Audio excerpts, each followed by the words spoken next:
Dios les bendiga, les saluda el pastor José Luis Fuentes de su programa Sal y Luz. Dios les bendiga, les saluda el pastor José Luis Fuentes de su programa Sal y Luz. Continuamos estudiando la Biblia en Mateo capítulo número 10 acerca del tema lo que conlleva el discipulado, lo que conlleva ser cristiano. En otras ocasiones hemos hablado ya en el orden que la Biblia nos lo presenta, conlleva, ¿verdad?, el llamamiento, cómo todo inicia con Dios. Después también podemos ver que el Señor, una vez que llamó a los apóstoles, antes de enviarlos a predicar, les dio instrucciones. Y nosotros también vemos en la Biblia que el Señor hace lo propio y lo mismo con el cristiano, con su iglesia, y eso conlleva el ser cristiano, conlleva el poder entender, valorar y reconocer que Dios no nos dejó huérfanos, nos dio su Espíritu Santo morando en nosotros, nos estableció dentro de la iglesia, dándonos la iglesia y también nos dio su palabra. De la misma manera, para que podamos ser instruidos, para que podamos ser edificados y que podamos saber, ¿verdad?, qué hacer y hacia dónde dirigirnos en este mundo. Cabe mencionar que la Biblia dice y nos enseña que la voluntad de Dios es agradable y perfecta para cada hijo de Él. También por eso la Biblia nos dice, entendiendo que Dios es soberano, que a los que amamos a Dios, todas las cosas nos ayudan para bien, y eso nos indica que debemos de confiar plenamente en el Señor, dejarnos guiar por el Señor, poder poner en práctica la palabra de Dios, aunque eso a veces conlleve no entender cosas, no saber por qué Dios permite lo que nos acontece o lo que nos sucede, pero mientras usted y yo hagamos lo que la Biblia nos demanda, eso será una tremenda, tremenda bendición. Pues muy bien, ahora quiero leer el versículo número 16, donde continúa el Señor hablando con los discípulos, con los apóstoles, y eso nos deja ver todo el capítulo en su contexto. Es la misma situación, el Señor hablando con ellos y nos habla del llamamiento, nos habla de la instrucción y en este caso vamos a hablar de la advertencia. El Señor le da una advertencia a los apóstoles y les dice así, he aquí, versículo 16 del capítulo 10 de Mateo, les dice, he aquí yo os envío como a ovejas en medio de lobos, sed pues prudentes como serpientes y sencillos como palomas. El Señor les dice en pocas palabras lo que la Biblia nos dice a los cristianos también en otros versículos, donde nos deja ver la Biblia que este mundo no es nuestro hogar. Estamos en el mundo, mas no somos del mundo. El mundo es enemigo de Dios. ¿Por qué? Porque el mundo está controlado por el maligno. La Biblia dice que Satanás, ¿verdad?, él es quien controla este mundo. También en Efesios capítulo 2, donde la Biblia nos recuerda la condición que teníamos antes de ser cristianos, dice que estábamos muertos en nuestros delitos y pecados, siguiendo la corriente de este mundo, conforme al príncipe de la potestad del aire, el cual opera sobre los hijos de desobediencia. Él controla, Satanás, Dios se lo ha permitido, que él controle. En los planes de Dios está que Él controle este mundo. Él influye en personas, sobre todo en los hijos de Él, en inconversos. Y mire, los mismos religiosos judíos, los fariseos, ellos creían que eran hijos de Dios nada más por ser judíos. Ellos se atribuían ser hijos de Dios cuando tenían a Jesucristo frente a Él y Él les predicaba con el ejemplo, sanó gente, ellos le tenían envidia.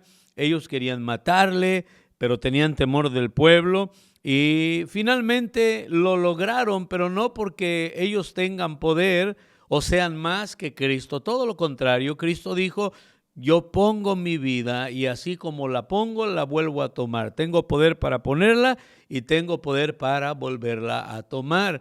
El creador de la vida, algo increíble cómo es que la propia vida, el creador de la vida, en su humanidad, porque Cristo es 100% Dios y 100% hombre, Él pudo morir y, ¿verdad? La Biblia dice que la muerte en Hechos se nos da testimonio que él dijo que la muerte no pudo, la Biblia dice que la muerte no pudo retenerlo. ¿Por qué? Porque él es la resurrección y la misma vida. Entonces estamos entendiendo y estudiando que este mundo no es nuestro hogar, que este mundo está controlado por Satanás, por el maligno, y por eso la Biblia nos dice que no amemos al mundo. Eso nos lo dice en Primera de Juan.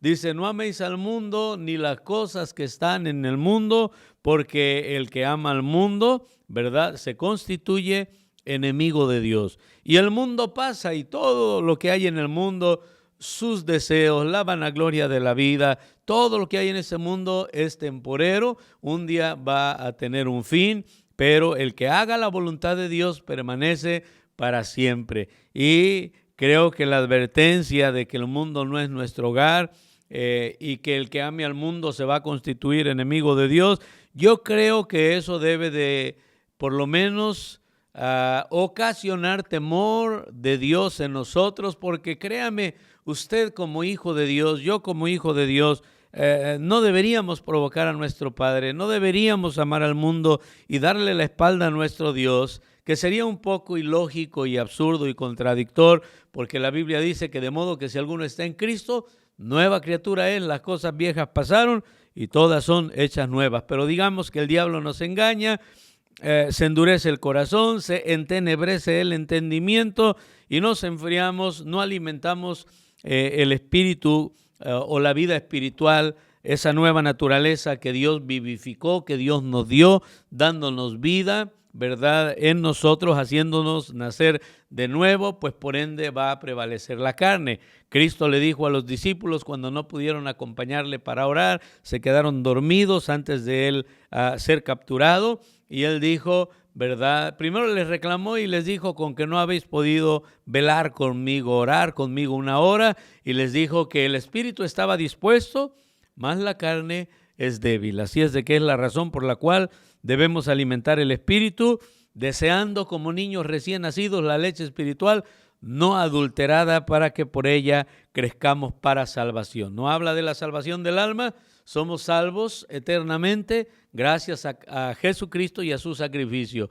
La palabra ahí habla ser salvos de tantos problemas en los que a veces nos metemos por ignorar y menospreciar el consejo de Dios. Entonces el mundo no es nuestro hogar, nuestra ciudadanía está en los cielos. Colosenses capítulo 3, versículo 1 en adelante nos dice que si en verdad hemos resucitado con Cristo, en pocas palabras, si en verdad somos cristianos, debemos de buscar las cosas de arriba, las cosas de Dios, las cosas celestiales. Entonces, no solo el mundo no es nuestro hogar, pero la Biblia ya nos dice que el mundo es nuestro enemigo.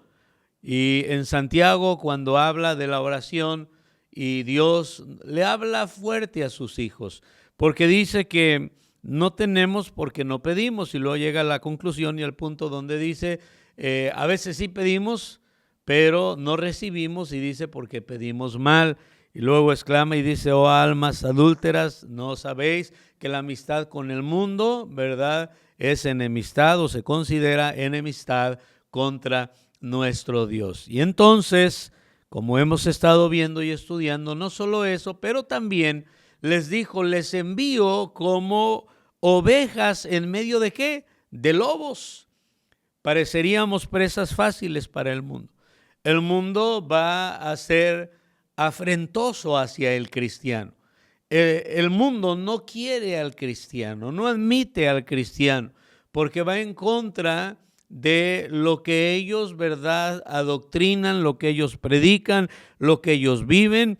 Y por lo mismo dice la Biblia en Juan 3, donde dice que los hombres no quisieron venir a la luz. Dice, ¿por qué razón? Porque sus obras eran malas para no ser reprendidos por la luz. Ahí en la luz pues todo se observa, todo se ve, se pueden detectar los errores, se puede detectar lo que está mal. La luz es para no tropezar, pero la gente amaron más las tinieblas, menospreciaron a Dios, y tenemos que ser conscientes de eso. Pablo se lo describe con este versículo, el mismo principio a Timoteo, y nos lo dice a nosotros. Dice, y todo aquel que quiera vivir piadosamente en Cristo Jesús, obviamente en este mundo, ¿qué dice la Biblia? Padeceréis persecución. Entonces, eso me lleva a la siguiente conclusión, que no debería de parecer cosa extraña que el mundo me cierre la puerta, que el mundo me menosprecie, que el mundo no me quiera, que el mundo me persiga. Hay lugares donde en ciertos pueblos, ciertas personas que tienen ciertas creencias, pues hay persecución. Se dice que en China no hay libertad para congregarse, que los cristianos tienen que esconderse por la represión de los gobiernos para poder profesar su fe, para poder alabar al Señor. Y yo creo que eso debe de llevarnos a los cristianos del continente americano a dar gracias a Dios, porque no estamos padeciendo como tal una persecución por nuestra fe, aunque a manera personal, cuando queremos pararnos por Dios, cuando queremos alzar la voz, van a tratar de opacarnos, pudieran tratar de perseguirnos, pero gracias al Señor que vivimos en países donde hay todavía libertad, y para ello la muestra que ustedes pueden verme a través de las plataformas digitales y no hay todavía en ciertos temas censura, pero debemos desde ya saber que no somos del mundo y que a la medida que vivamos más como Cristo, en su mayoría el mundo nos va a perseguir. En esa proporción de que una mayoría en este mundo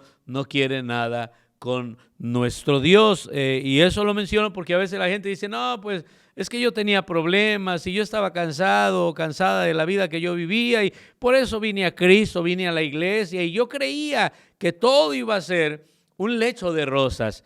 Y no, se topan con que siguen los problemas, con que siguen las circunstancias difíciles. A veces hasta personas han llegado a decir, no, yo como que a mí me iba mejor antes de ser cristiano, y yo lo dudo. Lo que pasa es que hacen referencia a que cuando se convierten a Cristo, a veces hay persecución en el mismo hogar, en la misma familia. ¿Por qué? Porque el Señor dijo, no he venido para traer paz al mundo, sino espada, y voy a poner división entre el padre con el hijo, ¿verdad? La madre con la hija, y algunos se convierten y otros no quieren nada, unos quieren decirle no al pecado y otros quieren seguir pecando, y la Biblia dice, ¿andarán dos juntos sin que estuvieran de acuerdo? Y pues obviamente no. Entonces, el ser cristiano es lo mejor que nos puede suceder. El ser salvos es lo mejor que nos puede suceder. Pero si usted es cristiano, tome en cuenta eso. Este mundo no es su hogar. Y a la medida que proclame de Cristo, usted se puede topar con persecución. Hay un llamamiento, hay una instrucción, pero también hay una advertencia. Y eso no debería desanimarnos. De hecho, Cristo dijo, en el mundo tendréis aflicción, pero ánimo, yo he vencido a este mundo. No temas, le dijo Dios a los discípulos, no temáis, manada pequeña. Así es de que ánimo, entendamos, reconozcamos que el mundo no es nuestro hogar, vivamos para glorificar a Dios, vivamos para proclamar y predicar el evangelio para que otros vengan al conocimiento de la verdad. Y mire, es verdad, siguen habiendo problemas, siguen habiendo pruebas, siguen habiendo tentaciones, pero yo prefiero enfrentar cualquier problema con Dios de mi lado, que igual, como dice la Biblia, ¿verdad?, padecer por causa del pecado, que no me va a dejar nada bueno, a mejor padecer por el Señor, que un día voy a ser recompensado, y que además no hay mejor vida, no hay otra vida mejor que la vida cristiana. Pues yo le animo a que no se desaliente. Espero que este mensaje y esta observación de la palabra de Dios le ayude y usted diga, ahora entiendo, ya entiendo que ser cristiano conlleva persecución, porque vivimos en un mundo que no es nuestro hogar. Y así mismo es, un día el Señor nos va a llevar a su presencia, nos va a resucitar de entre los muertos y estaremos siempre con el Señor. Que Dios me los bendiga. Con ustedes el pastor José Luis Fuentes. No olvide darle like y compartir para que otros también puedan escuchar el mensaje. Que Dios les bendiga.